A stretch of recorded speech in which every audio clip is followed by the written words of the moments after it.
The radio with Five Barrels, Big Al and Debbie. Mike Gallagher coming up at 10:05. Love having you with us. Day after Labor Day, here we go. The fall begins. Congressman Peter King doing a great job in Washington. He represents Long Island, a member of the House Intelligence Committee. Congressman, welcome back to the program, sir. Joe, it's always good to be with you. How was Labor Day? It was great. I was with Mamma Mia. Mamma Mia. There you go. Very good. What am I going to do? You know, we're down there, and we just had a great time. Did you do you work? I know you are at every community event. I don't know how you cover the whole area that you do, Congressman. Were you out and about with the family?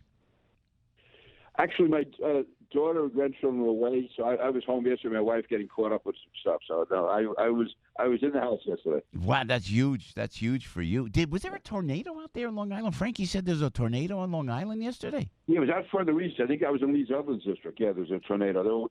There was a tornado warning during the day, but now on the morning news they were saying that there was a tornado out east. Yeah, so we've been getting them occasionally the last few years. You know, I always know tornadoes are something that happened out in Oklahoma. I know. The weather is like ridiculous. Hey, Congressman, I wanted to come on the air this morning and be friendly and happy and be positive because we had a great weekend and everything's great.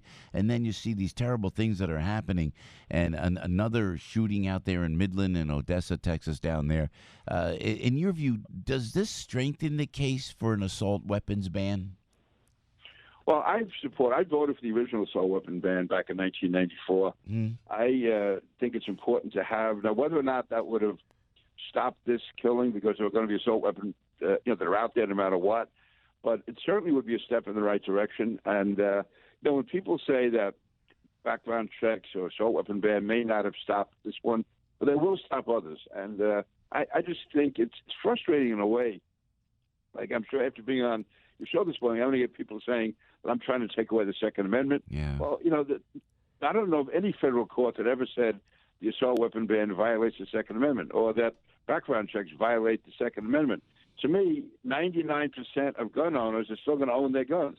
It's only going to be under the background checks. It's going to be criminals and people with mental illness who will not get a gun. Yeah. And on assault weapons, I think people can live without their assault weapon. I mean, it's just and the good that would come from it outweigh from banning it will come from whatever violation they think it is of the Second Amendment, which it's not anyway.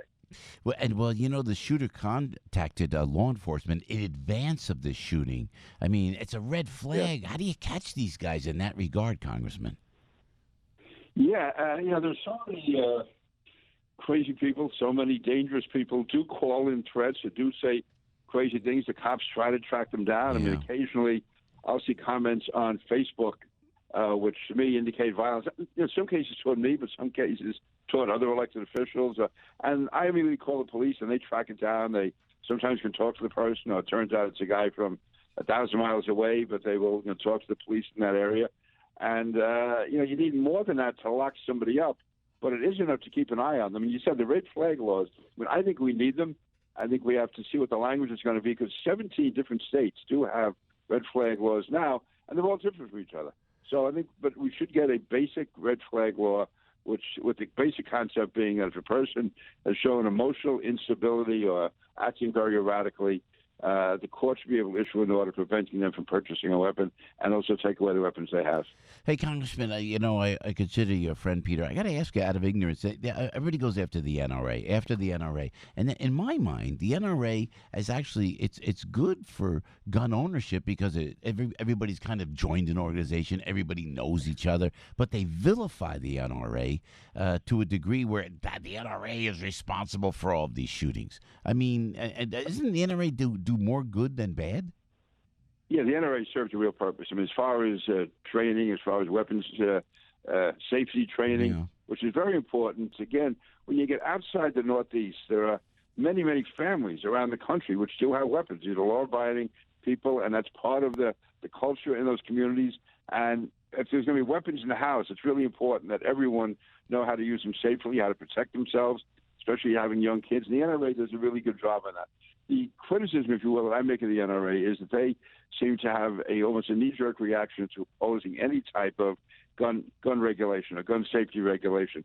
And I think that, but as far as all the money that the NRA is supposed to put into campaigns, there's other groups that put in just as much, if not more. Yeah. The NRA's strength is it has so many members, and they reach out to their members, and they do oppose legislation. They're afraid it's a slippery slope. I think they should try and get past that.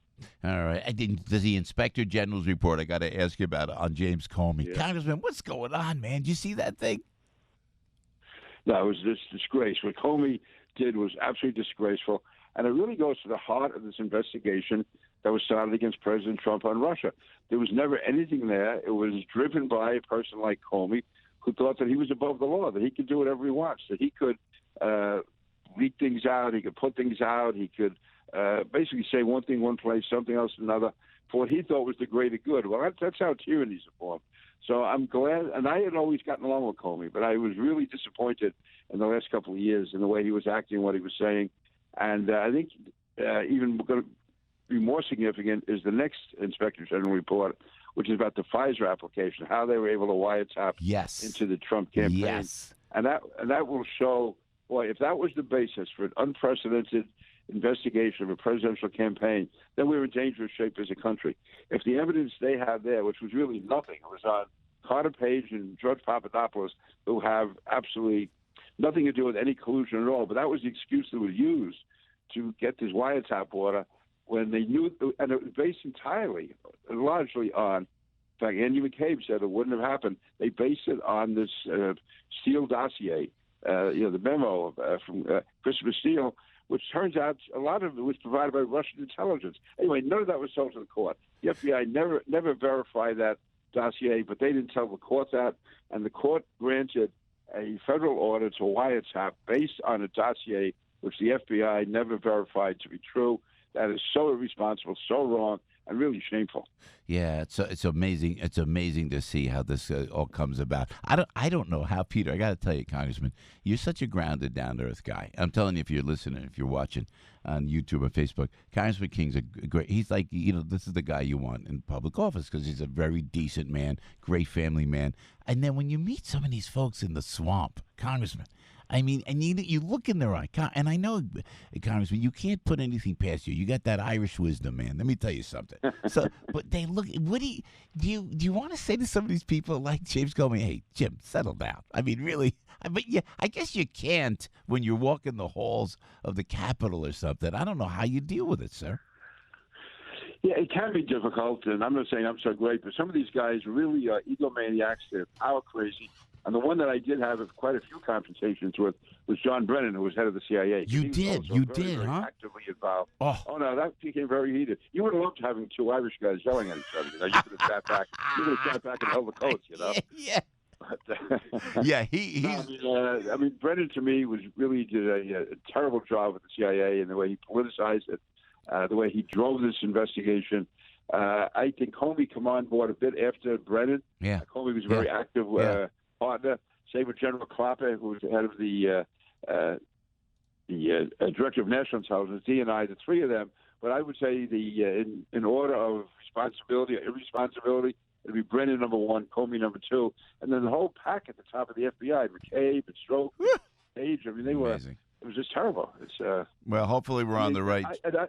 Yeah. And bothers me because I have a great respect for FBI agents, for cops. Absolutely. And it's really bad that when I have to criticize someone like Comey or McCabe or Stroke or others at the top, that I don't want any of that to rub off on the great men and women of the FBI. Amen, Congressman. Hey, before we let you go, we know what a big proponent you are of law enforcement. We so appreciate that, Congressman. Another NYPD suicide. I know Commissioner O'Neill, he was so upset when he came into the studio and started talking about it. And hopefully programs are being put in place because this is. Have you seen anything like this in your career, sir? This with all the NYPD. I've never heard of this before, and also these are police officers who have they have nothing hanging over their head. It's not as if they're in trouble themselves. It's not as if they're trying to cover for something. It just must be the stress of the job, which I've never seen before. Also, Joe, if I could end up on one note, just so you know, I do reach out to the Italian Americans. A constituent of mine, Alicia Napoleon Espinosa, is the world's super middleweight boxing champion. And on Saturday night, Rosemary and I went to dinner with her. We went to Vittorio's restaurant in Amityville. It's an Italian restaurant. So there I am with my Polish wife, with the Sicilian woman who's world champion, her Sicilian father, and her Dominican husband. I mean, I felt I was like overwhelmed by everybody. And here we are in Victoria. There's all these Italian guys coming up and hugging me and kissing me. And, the Irish guys, we don't go for that at all. Victoria. I was definitely. I've seen it. I have witnessed it. I have witnessed it. We do. We hug, we kiss, and everything else. And by the way, I'm going to give a plug. Congressman King with Greg Floyd coming in the studio. Apparently, you're welcome in our studio anytime too, Congressman. Just saying that. Okay, great. Greg Floyd is a wonderful, wonderful guy. He really is. Does a great job, as you do, Congressman. Please keep the fight, sir, and thanks for joining us always, Congressman. Okay. Thank you, Joe. Thank you. Thank you, Peter.